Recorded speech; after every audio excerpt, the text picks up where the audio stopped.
it's better.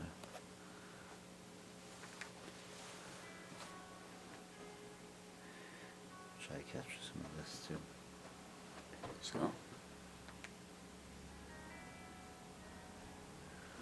do you mean look at it or look away? Oh, sure.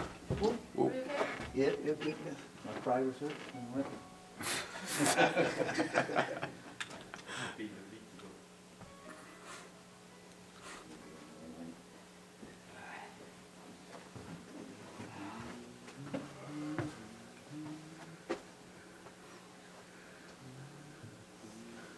All right, go ahead. All right, my name is Daniel Ra. I am from Hope Church, House of Prayer for Everyone in Clarksville, Maryland. I just went on a 10-day prayer and street ministry tour with Pastor Lenny and a few others. And we started the tour with a sermon about mourning, asking, and receiving, mourning for what's lost, mourning for what's not there, the beyond the expectation, the difference between what God promises and what we see is like that delta, mourning for that. And so we started mourning and asking for just lots of souls to be saved.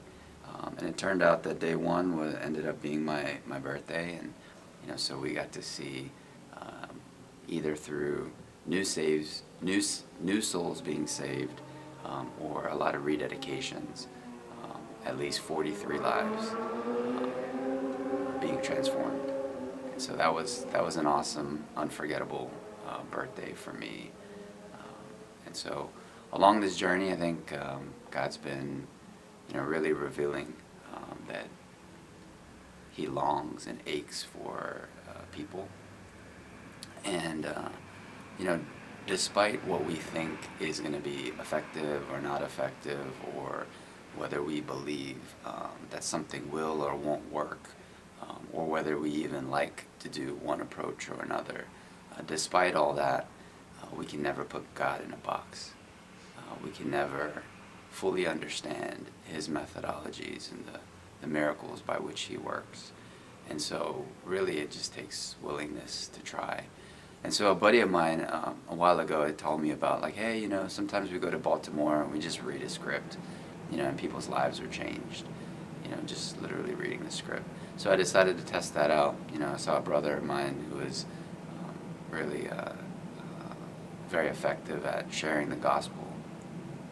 And I was like, I'm just going to read the script. And so, as boring as I could, I just read this script, right? Hi, my name is Daniel. What's your name?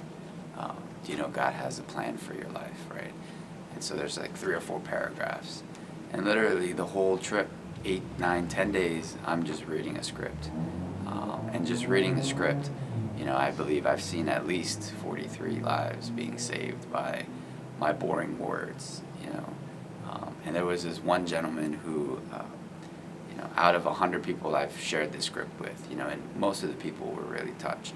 There's this one guy, he's like, Daniel, you have no passion behind what you're trying to say. You're just reading a script.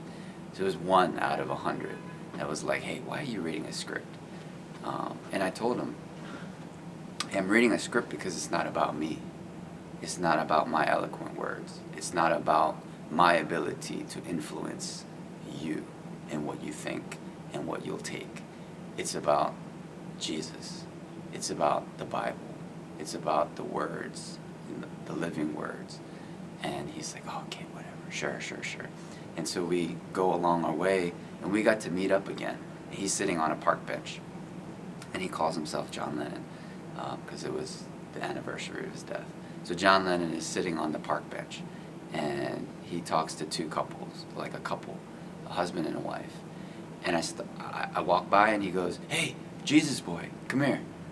Talk to this couple. They want to hear about Jesus. And so he's mocking me, right? Hey, I'll give you 30 seconds. Talk to these people, but don't read your script. Don't read the script. Get ready, right? So he's mocking me. I don't have to read the script. It was a choice because I know there's power in the Bible. and there's power in Jesus. And so this time, I didn't read the script. I was fine. I've done this before. And I spoke from the heart, and the lady was moved. I could tell she was starting, her complexion was changing, and she was moved. He sensed that. And so he goes, "Hey, your 30 seconds is up.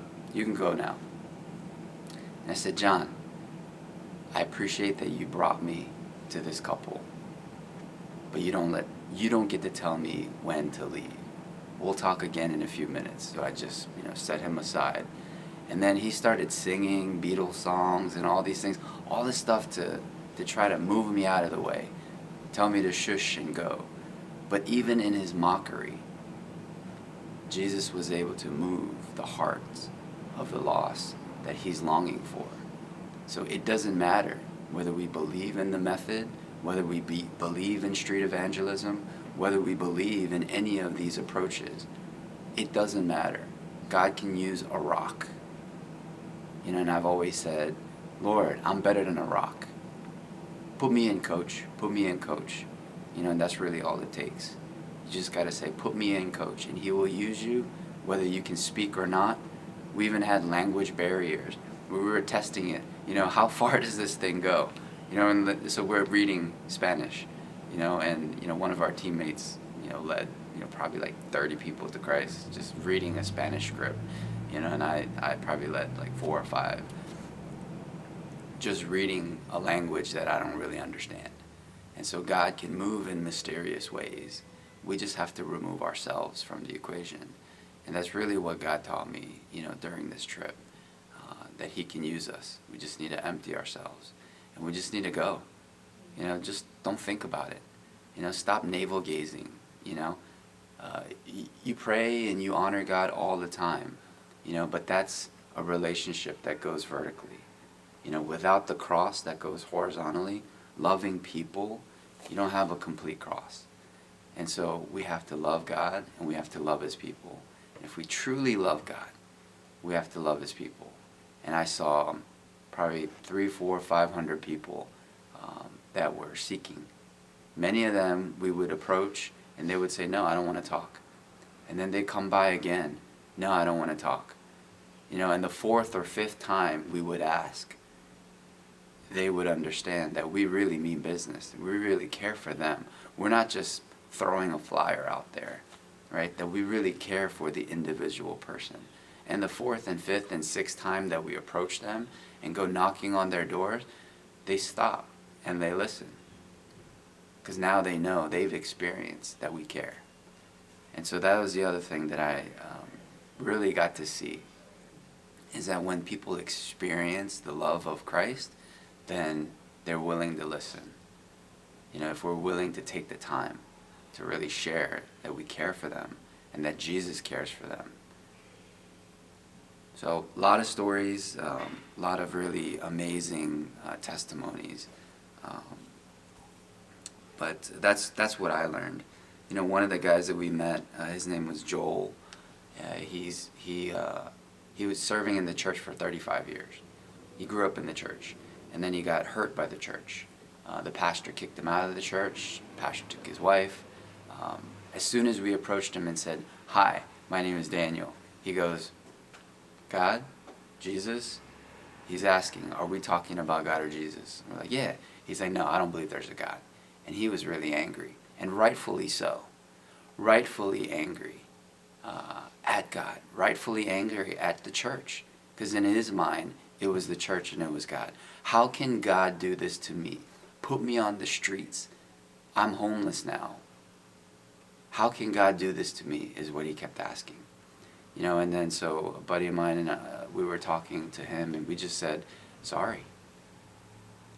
On behalf of the church, we are sorry.